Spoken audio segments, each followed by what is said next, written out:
இன்று கடல்களில் வாழக்கூடிய நத்தை போன்ற உயிரினமே சங்கு ஆகும். பாற்கடலை கடைந்தபோது அதிலிருந்து வந்த மங்களகரமான பொருட்களில் சங்கும் ஒன்று என்பது குறிப்பிடத்தக்கது. எந்த ஒரு ஆன்மீக விழாக்கள் தொடங்குவது என்றாலும் சங்கு முழங்கியே தொடங்கி வைக்கப்படும்.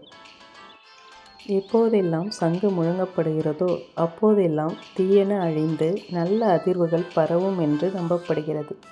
அது மட்டுமில்லாமல் சங்கை காதுகளின் அருகில் கொண்டு சென்றால் அதிலிருந்து கடல் அலைகளின் ஓசை கேட்பதாக சொல்வார்கள். இது இயற்கையாகவே அதில் அமைந்துள்ள அதிர்வாகும்.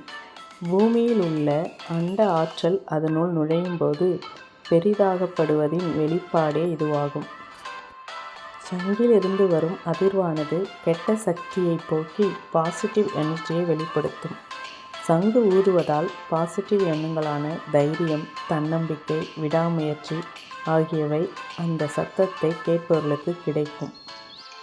போர் சங்கு, ஊது சங்கு, பால் சங்கு, இளஞ்சிவப்பு சங்கு, கீற்று சங்கு, சிலந்தி சங்கு என பல வகை சங்குகள் உண்டு.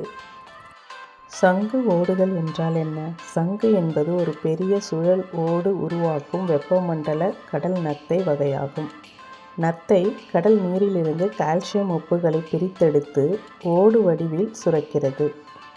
சங்கு ஓடுகள் எவ்வாறு உருவாகின்றன? சங்கு ஓடுகள் இயற்கையான பைபோனச்சி வரிசையில் உருவாகின்றன. கடலில் இருந்து கிடைக்கும் அற்புதமான அம்சங்களில் ஒன்றுதான் சங்கு. நன்றி.